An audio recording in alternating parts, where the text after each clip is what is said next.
Welcome to Feminism Today, everyone. I'm Sophia Johnson in New York.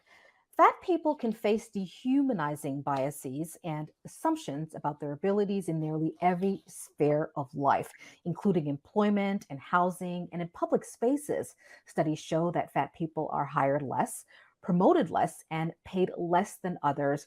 But few municipalities across the country have moved to explicitly ban such discrimination based on body size. New York City is set to become the next.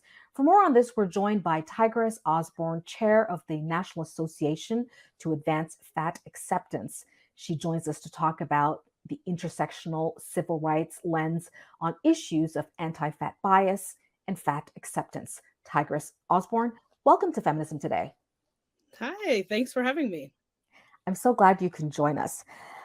We are living in a completely weight-obsessed culture. No one goes untouched by this topic. And so for that, I'm so grateful to have a space and a voice for which we can begin to deconstruct our social biases, but even our own personal biases about body size.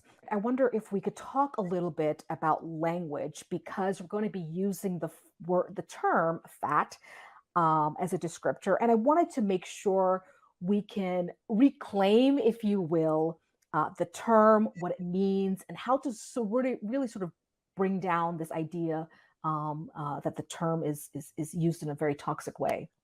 Yeah, absolutely. We, as you can hear, right from the name of our organization, we boldly, unapologetically use the term fat and have since 1969.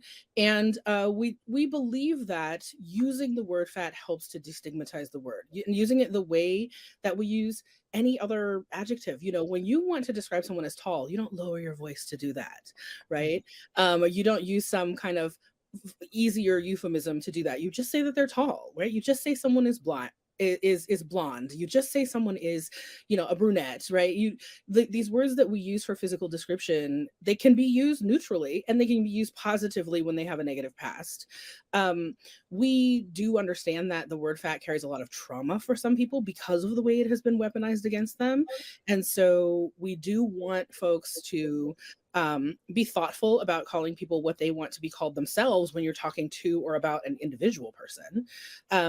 But we are a group of fat people and advocates for fat people who are going to use the word fat, and we encourage others to use it whenever it's appropriate. I thank you for that explanation. Now, anti-fatness is a sort of web of beliefs. Quite frankly, I don't even know where my own beliefs come from, but here I am with these beliefs. And I want to spend some time sort of deconstructing this, if you will. If we could because in many ways, I think that when we talk about anti-fatness, it can feel harming, for some people. Just to hear the word itself can be very harming. And I wonder what your organization is doing and what you have been doing to sort of address and correct the way we socialize around this word or term. Yeah, well, our mission at NAAFA is to change perceptions of fat. We want to end size discrimination. We want to make a world where all fat people of all other identities that fat people have are experiencing, freedom and liberation, equal treatment in the culture, and so we do a lot of things to just affirm what shouldn't need to be affirmed, which is that fat people are human beings in many ways like everybody else. There are ways that our lives are different because of the systemic oppression that we face, because of the institutional challenges we face, because of the interpersonal attitudes we deal with other people in our communities. Those things make our lives different, but at heart, we're people. And what do you want as a person? That's probably what we want as a person too. That includes, equal opportunity, equal treatment, respect, kindness, dignity, compassion, all of those things, right?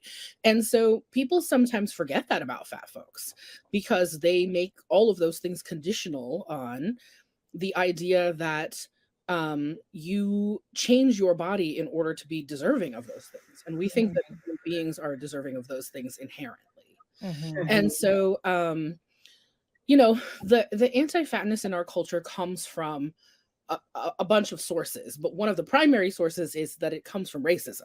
Um, Mm. some of our attitudes, our contemporary attitudes about bodies, are based in colonial attitudes about colonizer attitudes about what the ideal body is. Mm.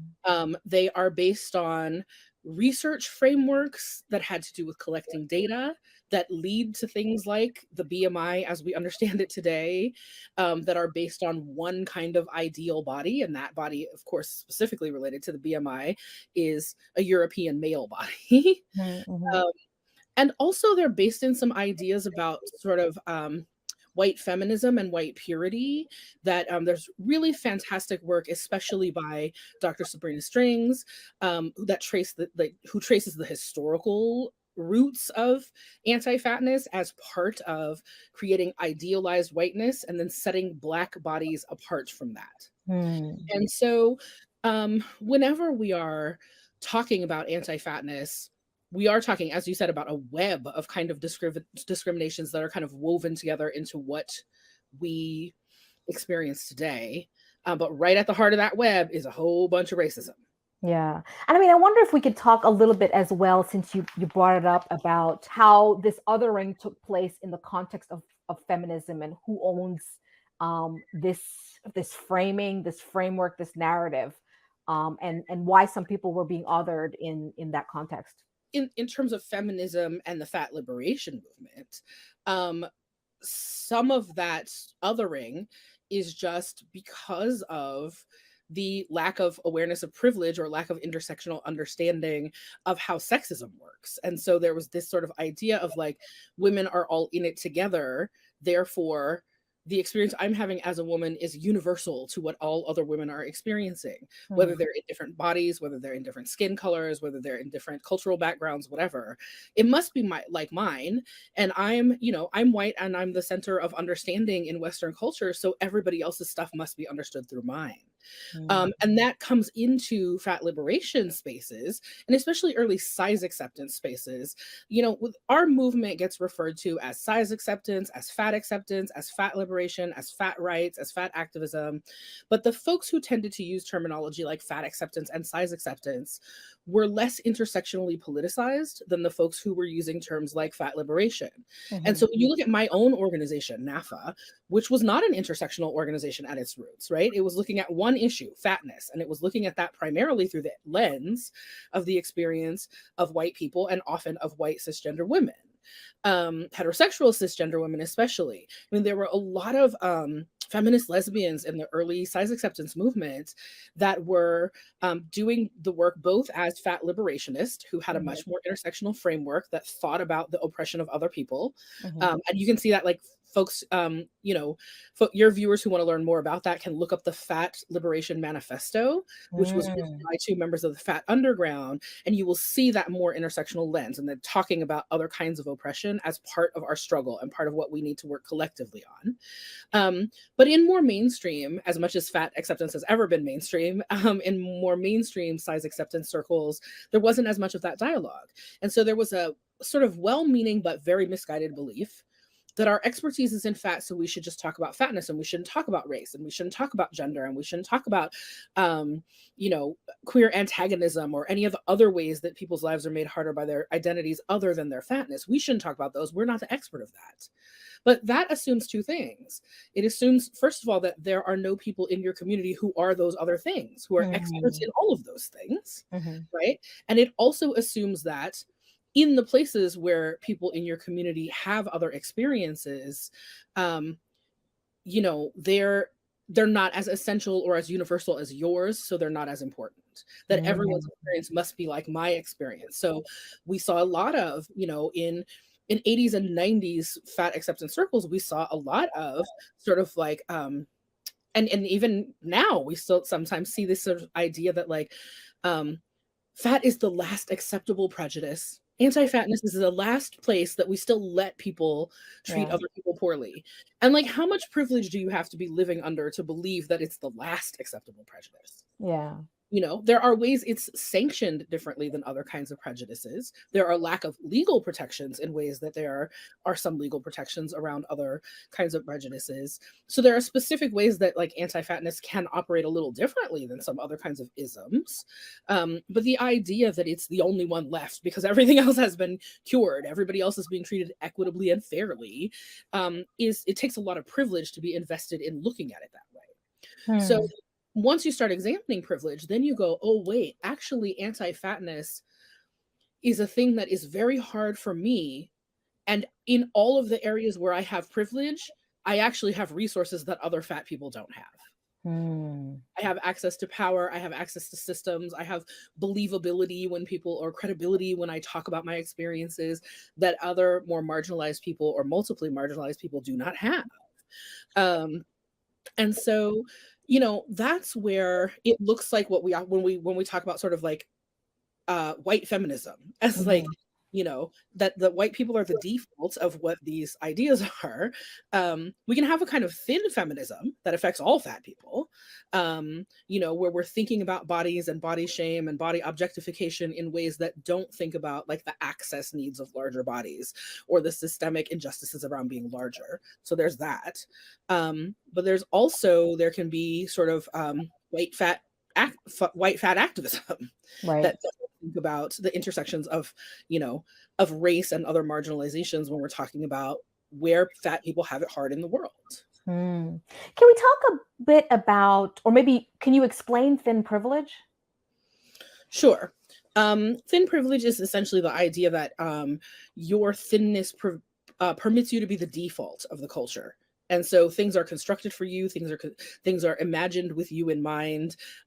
You are idealized, or even if you are not matching that ideal, the closer you are to that ideal, the more access you have to opportunity, um, to welcome, to, you know, everything from lack of harassment to like literally being able to fit somewhere. Then for privilege can look like something like, if you need to buy a new shirt, you can just go out and get one. You don't have to do research to find out where there's a store in your area that sells shirts in your size. You don't have to wonder if the store that sells larger shirts sells them in a large enough size for you. You don't have to worry that it'll be the only place that you can ever look. And that's just, you know, use the fashion example because it's an understandable example for people. Everybody's, you know, probably bought a shirt, right? Or bought Yeah. a, you know, bought a piece, item of clothing. But it can also look like things like when you park at that store, is there enough space in the parking lot for you to be able to get out of your car if someone parks next to you? Do you even have to wonder about that? When you go into the store, if you need to sit down, or if you need to use a fitting room, or if you need to ask to use the public bathroom, are those large enough for you? Do you even have to think about that? If you wanted to apply for a job in that store, would you be considered equally? Or would people make assumptions about how customers might see you, or have some of those assumptions themselves about how you might do the job without actually finding out about you? um you know, all, you know, when you work at that store and you go on your lunch break, is, you know, is there a restaurant that has seating that's available for you nearby? Like all of those pieces, if you can take those things for granted, Mhm. um then you are experiencing thin privilege in the culture, even though you too are being affected by anti-fatness. Anti-fat attitudes affect people of all body sizes. And at any moment, the body standard can be applied against you in a way that you may not have been expecting. So Mm. something can happen like a major medical association can decide that a different weight or a different size is now classified as fat medically. And all of a sudden, without your body changing at all, overnight you become a fat person on paper, right? That can happen to you. That has happened in the history of our medical establishment. But also things like your employer can decide, you know, that we just don't put people at the front desk unless they're under a certain size. And now you are over that certain size. Those lines are arbitrary. So they can affect people of any size.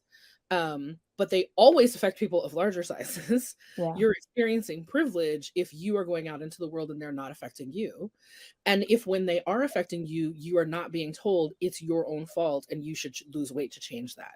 So the Mm. thing that happens to fat people that doesn't happen to people in much smaller bodies is that if you experience discrimination based on your size, um, fat people are told, then you should change your size versus, Mhm. oh, hey, maybe we should look at whether that's fair or not. NAAFA is one of the organizations leading this conversation, and leading the support of legislation to sort of change the way we experience the world if That's right. you're classified by the medical community as fat, right? Yes. And certainly along the Retail Action Project in New York. So I wonder if we could talk a little bit about the idea of choice and the value that's placed on society around the perceived choices we make about the size of our bodies. Well, one of the things that always affects us when we're talking about pursuing legal rights is the idea of mutability, right? If you're if the thing that you're being discriminated against um is something that you could change, should you just change it? And so one of the attitudes that we're always up against is the idea that if fat people don't want to face discrimination, they should just change. And the reality is that we don't have, despite all the headlines you're seeing now about miracle drugs and all of those things, we don't have a reliable way to make fat people, thin people in a permanent way and a safe way. Mm. Um, we can only make fat people, thin people through what in thin people would be designated as disordered eating, or through experiments with pharmacological options that we maybe haven't fully tested or are not sure what are going to happen to fat people later when they take these things.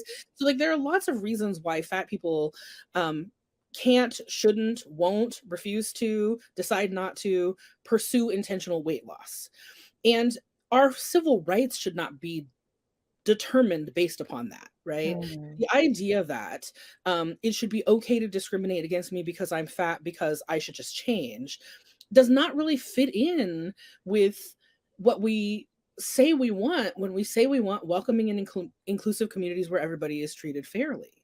And the concept of personal responsibility as it relates to fatness, there's ample debate about whether, what's truly within our personal responsibility to change or not. But even if I could go out tomorrow and magically turn myself into a thin person, does that mean you should be allowed to discriminate against me today? And Mhm. we don't believe that at NAAFA. And our partners in doing this work in New York City, as you mentioned, Retail Action Project, RWDSU, which is the Retail Warehouse and Department Store Workers Union, Yeah. of course, Council Member Sean Abreu and his office, who put up this bill in New York City, and who, and all the city council members who are supporting the bill already as co-sponsors, like our colleagues at the Fat Legal Rights and Advocacy Project, Flair, and Dove as a social responsibility corporate supporter, like all of these folks, like we are all folks who are of the mind that people should be treated equitably now, not in some fictional body they have in the future, if they can even have that body in the future, Mhm. but right now, today. And so that's why we founded the Campaign for Size Freedom, to work on changing people's hearts and minds about this legislation, and passing the legislation all over the country. So I know that you know about the New York City bill, Yeah. uh, and the New York City bill is on track to pass. It's got so many co-sponsors that we're essentially guaranteed a victory in New York City, and the mayor has been indicating support and signing it into law. And so by a month and a half from now, we could have, one of the biggest and most admired cities in the world, and one of the cities that leads the charge often in creating legislation around fairness, setting an example to the whole rest of the globe about doing this. So we're super super excited about that. And there are also several states right now that have pending legislation that will be voted on this year or next year. Mhm. And we're looking at other places to help support the introduction of that kind of legislation so that we can see this all over the country. Hmm. How does white thinness uphold white supremacy? Well, thinness doesn't inherently um, uphold white supremacy, right? Thinness, like fatness, can be a part of natural body diversity. It's compulsory thinness that upholds white supremacy. Uh, Mm. it's because it's based around a certain white beauty and health standard. Um, and we're all supposed to chase that at whatever risks and costs to ourselves, and we're all supposed to assume and agree that it is the ideal. And so when we are all pursuing and and agreeing with the idea of an ideal that's based on one kind of body historically, and not Mhm. looking at the variety of bodies that occur naturally all over the world, and the way that human bodies shift over time and adapt to our environments, or to the changes in the world around us. um, Mm. that is the idea that you can force yourself into conformity is a function of a kind of white supremacist thinking, right? That capitalism requires this of us, Right. and white supremacy loves capitalism, and capitalism requires a certain kind of health from us and of us, and we're going to define that health in a very particular way that Mm. excludes a bunch of people, and then leaves those people to have to spend a lot of money chasing that kind of health or Mm. that kind of beauty. Yeah. Um, so thinness itself is like, I get asked a lot, Sophia, about well, what about thin shaming? Thin Yeah. shaming is also unacceptable if you're trying to build an inclusive and welcoming community. But a Yeah. lot of things that get labeled as thin shaming are actually just the assertion that it's okay to not be thin. So we want to be careful about that. And then we also, like we talked about earlier, want to be thinking about privilege, because an individual person shaming you for your thin body is not the same thing as the entire medical establishment preventing you from getting diagnoses and treatment because of your body, or um uh employers paying you $10,000 a year less because of the body that you have, Yeah. or you not being able to take the bus because there's no seats on the bus that fit the body that you have. Like, there are all of these ways that anti-fatness is systemic, um, that anti-thinness is not. So there are, Mm. part of what we want as fat liberationists is for people to be free in whatever kind of body they have, but for them to be able to make informed choices about the things that they're going to pursue, related to those bodies, and for them to be respected in the bodies that they are in, with no requirements that they change them to be something else. Hmm. I want to talk about the widespread popularity of weight loss drugs. I'm not going to name any particular drug, but anybody could sort of go online and figure that out on their own. But these weight loss drugs and the messages that it's actually sending. Can we talk a little bit about how this sort of settles on, I don't know if you have any data on this at NAAFA, but what's wrong with this? Well, I mean, what's wrong with it is that it is all based in the premise. Well, it's based in one of two premises. One premise is fat is eventually going to kill you, and we should treat all fat people as though they are going to die sooner than everyone else, no matter what else is happening in their life. And it's an absolute emergency, and we have to handle it now. And it's more important than anything else that's happening to that person, mentally, physically, spiritually, economically, or otherwise. The most important thing that we have to do with fat people is eradicate their fat. Right? That's one of the premises. The other premise is we already know fat people are disposable in this culture, and we can do really dangerous things to make a lot of money off of making them, trying to make them thinner, and making people who are already thin deathly afraid of becoming fat. So how can we manipulate that to make millions and millions of dollars through pharmaceuticals or through other kind of medicalized weight loss treatments? So there are two things happening.